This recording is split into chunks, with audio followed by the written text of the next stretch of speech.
gagawa ako ng buko pandan ngayon. So, ito na siya. This is the coconut. Coconut nut. So, parang strips. Parang ginamitan mo na rin siya ng raspador na tinatawag. The more milk, the sweeter the petsa. Nakakamiss din kasi minsan yung mga panghimagas na mga ganito or pang merienda. Sobrang sarap. Panalong panalo.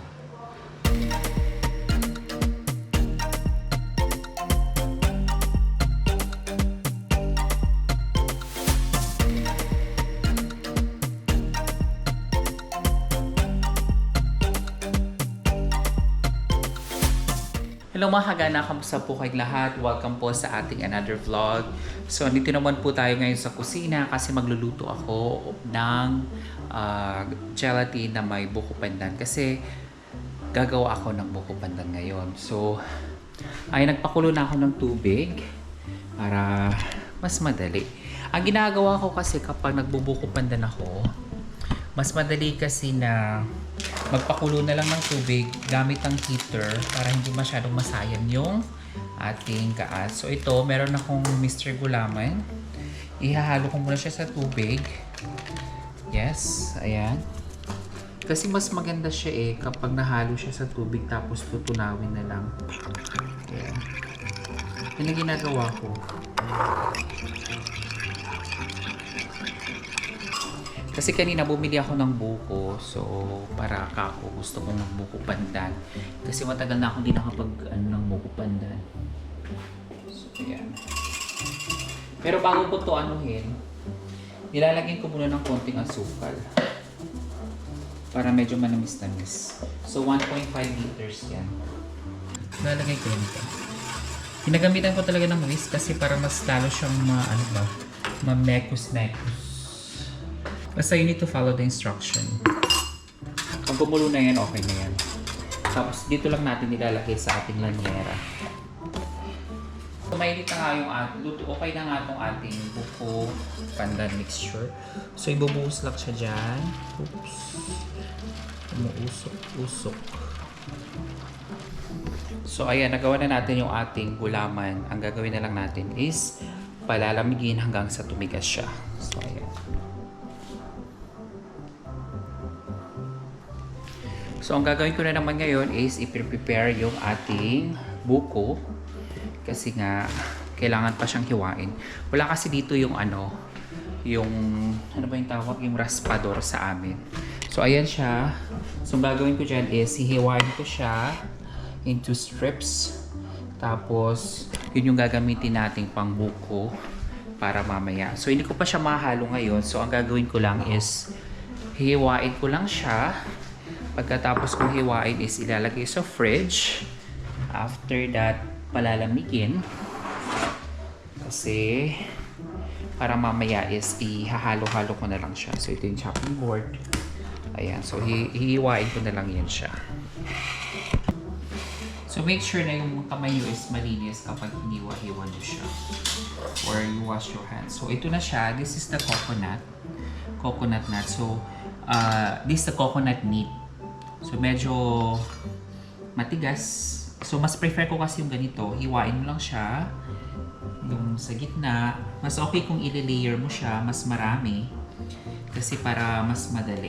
Mas mabilis. Ayan. Hinugasan ko na to.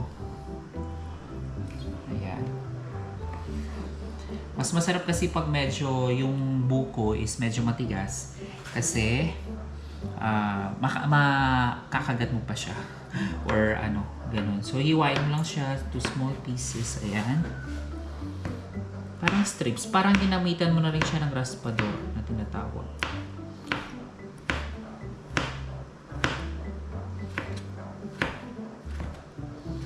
Into strips, maliliit lang. Ayan. So, diba, para na rin siyang ginamitan ng ng raspador. Medyo hindi ko siya ma-slice kasi nag-i-slide. Ayan.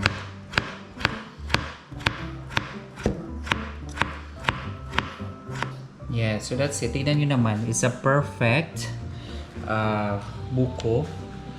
Yes, ilalagay na natin muna siya sa lagayan. Tapos, i-fridge lang natin to siya. So, para ka na rin gumamit ng raspador na tinatawag. Hindi ko alam ang tawag dun sa ano. Sa amin kasi raspador eh. I don't know that thing. Nagamit sa buko para maging strips. So ay mga kagana, gagawin na nga natin yung ating buko's juice, buko pandan whatsoever. Buko pandan. So first is ilalagay na natin tong buko juice na kasama kong binili nito, pero i-strain ko muna siya kasi baka may mga debris or kung ano-ano dyan. Yes, I think that's good. Kasi para malagay na siya sa chiller or freezer. Kasi mas masarap kasi pag medyo matagal siya sa freezer, mas malamig. So ilalagay ko na yung evaporated milk. Ayan, halu-haluin lang yan. Ayan yung milk. So mekos-mekos lang yan. Napakadali lang gumawa ng buko juice. Ay, ng buko pandan. Ito lang kasi yung recipe na isa kong ginagawang madali. Tapos the condensed milk. The more milk, the sweeter the better. Okay, so i-melt ko na lang, i-mix ko lang hanggang matunaw. Ayan, see? Mas masarap kasi ito pag maraming gatas. Tapos lalagyan ko na rin siya ng cream.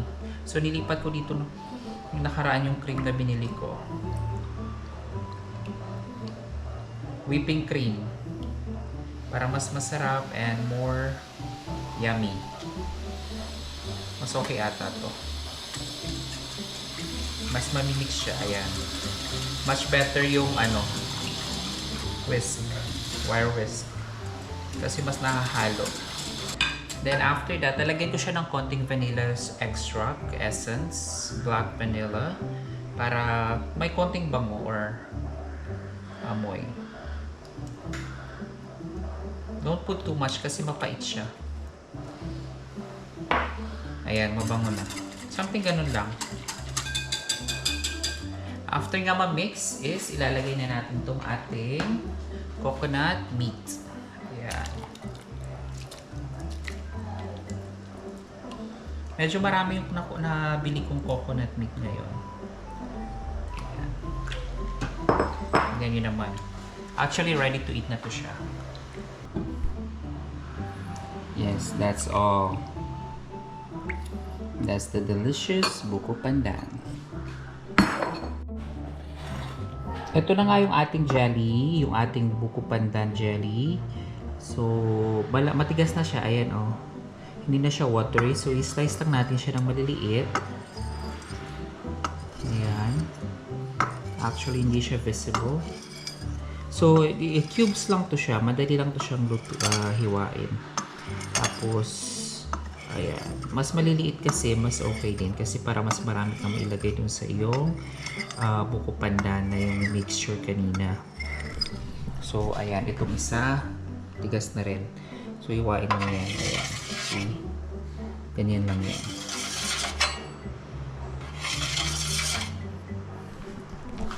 So, hiwain ko muna to para may mas madali. So, here we are na nga po yung ating buko pandan. Ayan. So, inilagay ko nga siya sa chiller kanina ay sa freezer para mas lumambot. So, ayan. Malamig na siya. Tingnan nyo naman. So, delicious nito. So, ito na yung ating gulaman. Pandan. Ayan. So, ilalagay ko na siya. Kita nyo naman. Ooh. Looks so masarap. Tapos itong isa pa, the more the marami, the more the better. Oops. Nakakamiss din kasi minsan yung mga panghimagas na mga ganito or pang merienda. Pwedeng pwede, di ba? Ayan na siya. Ang kulang na lang dito is queso, kaso wala akong cheese. Pero yung ganito pwede na. So ito, titikman na natin with maraming sabaw. So let's try it.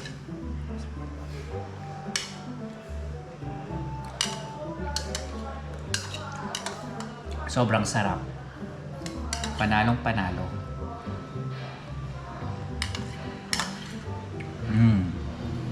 So yummy. So ganun lang po gumawa ng napakadaling buko pandan. Sigurado magugustuhan nyo pag kayo mismong gumawa. So maraming salamat po sa inyong panonood at sana may natutunan kayo sa aking mini recipe for today. Ayun lamang and don't forget to subscribe.